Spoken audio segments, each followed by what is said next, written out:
Welcome back to the Deep Dive. We're here to explore compelling stories and pull out those insights that really help you stay informed.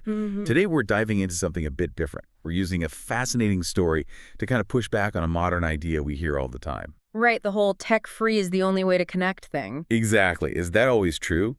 We're asking, what if those very devices we try to escape, what if they could actually, forge deeper family connections?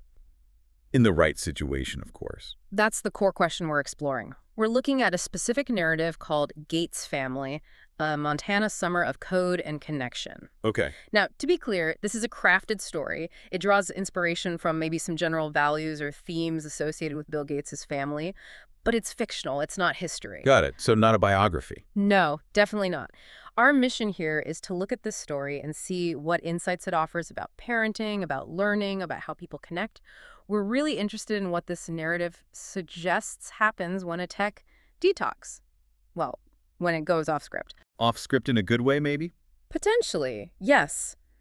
How that twist might reveal something deeper about engagement, skill building, and family dynamics. Okay, let's unpack this story then. Yeah. So the setting is the early 2000s. Personal computers are everywhere, but it's still different than now. Right. Pre-smartphone ubiquity, pre-social media saturation. And in this story, you have Bill Gates playing the role of this billionaire dad. He decides, okay, let's get the kids, Jennifer, Rory, and Phoebe, away from all the digital noise. A total escape. Yep. Takes them to this remote cabin in Montana. Beautiful, rugged, completely off the grid. His vision, a tech-free summer. Sounds idyllic on paper. Right. The goal was solid. Reinforce family values, reconnect without screens.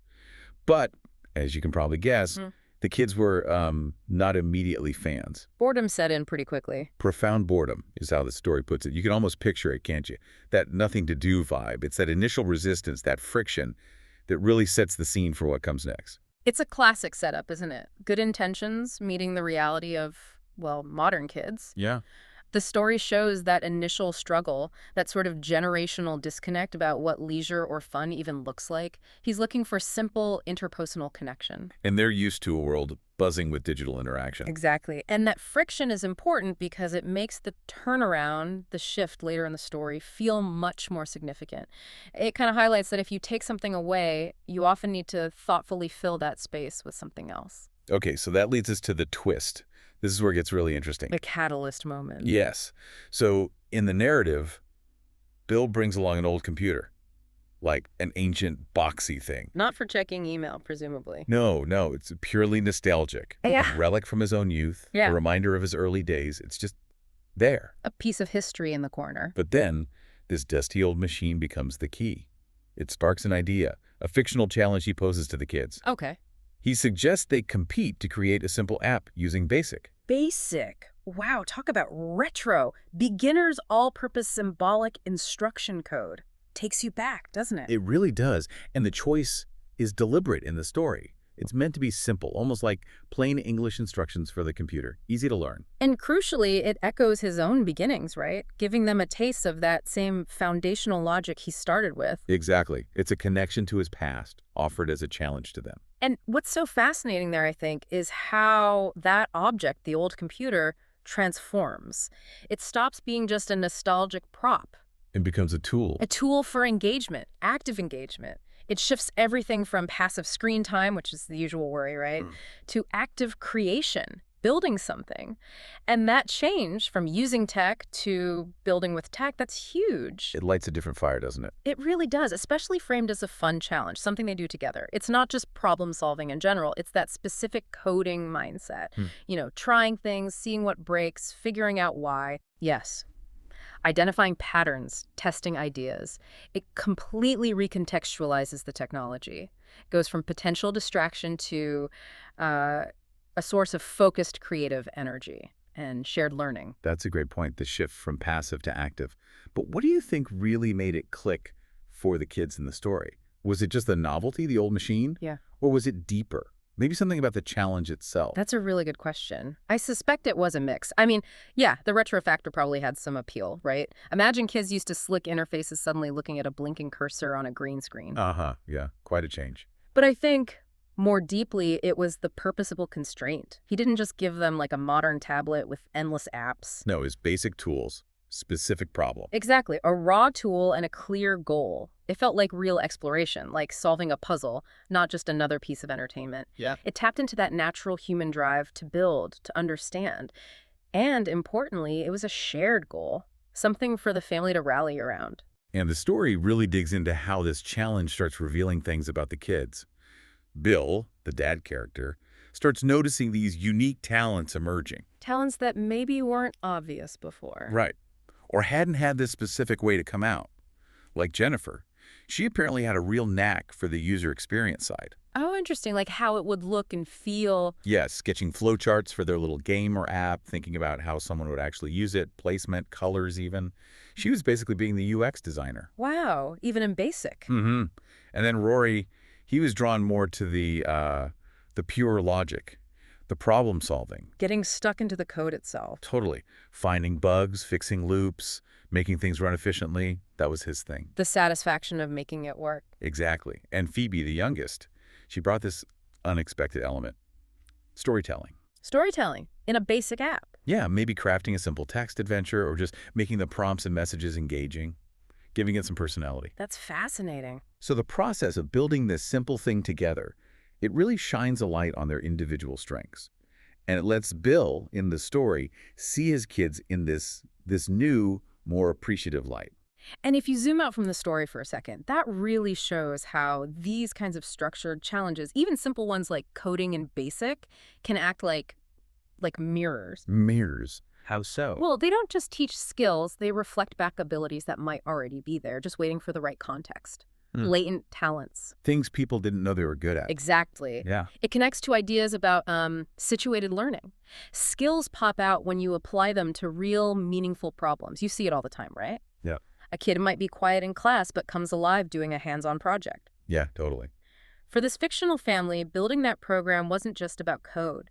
It was about building self-awareness, building respect for each other's different abilities through doing something together. That makes a lot of sense. The challenge is a mirror. But devil's advocate for a second.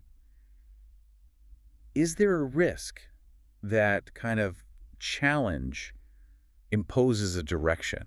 Like, was choosing coding maybe limiting in its own way?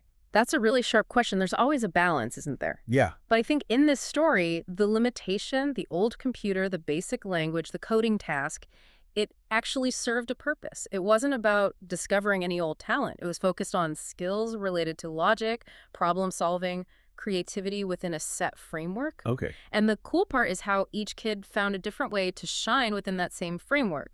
Design, logic, narrative. So the constraints maybe channeled their creativity in different directions. I think that's what the story suggests, yeah. That sometimes a nudge towards a specific activity doesn't narrow possibilities, but actually reveals unexpected strengths by giving them a place to emerge. Okay, so they're bonding, they're creating, finding skills, and then the story throws a curveball. Ah, the next complication. Right. Just as they found this new rhythm, turning screen time into connection time, a big storm hits. Nature intervenes. Seriously. Traps them in the Montana cabin. Power goes out. It's dramatic. Okay, real stakes now. And here's the brilliant twist in the narrative. Mm-hmm. The cabin generator fails. They need to fix it. It's dark, cold, their only source of power. And how do they tackle that? They instinctively use the same logic they just learned coding. That systematic, step-by-step problem solving. No way. From coding a simple app to fixing a generator. Yes. It's presented as this amazing moment of transfer. Abstract knowledge suddenly becoming incredibly practical and urgent. Under pressure. Wow.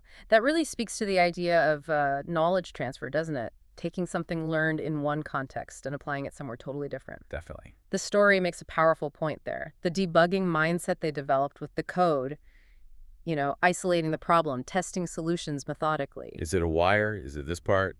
Check this, check that. Exactly. That same diagnostic thinking gets applied to a physical machine. It's not just about fixing the generator. It's about using their new shared intellectual toolkit together in a crisis. And that must have strengthened the bond even more. Absolutely. It reinforces not just the technical thinking, but teamwork, communication under stress, resilience. They're literally building connections by solving a problem that really matters. It shows how knowledge becomes truly powerful when you use it, especially in unexpected ways. So let's bring it all together. What's the big takeaway here? The story, Gates Family, a Montana summer of code and connection. It wraps up with the family feeling much closer, more connected. A stronger unit. Yeah.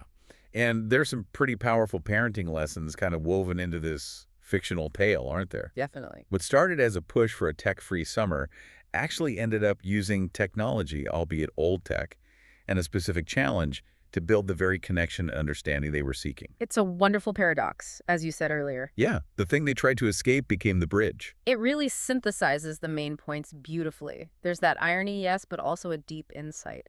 This tech-free idea, when it took that unexpected turn, showed how tech can strengthen ties. If used in the right way.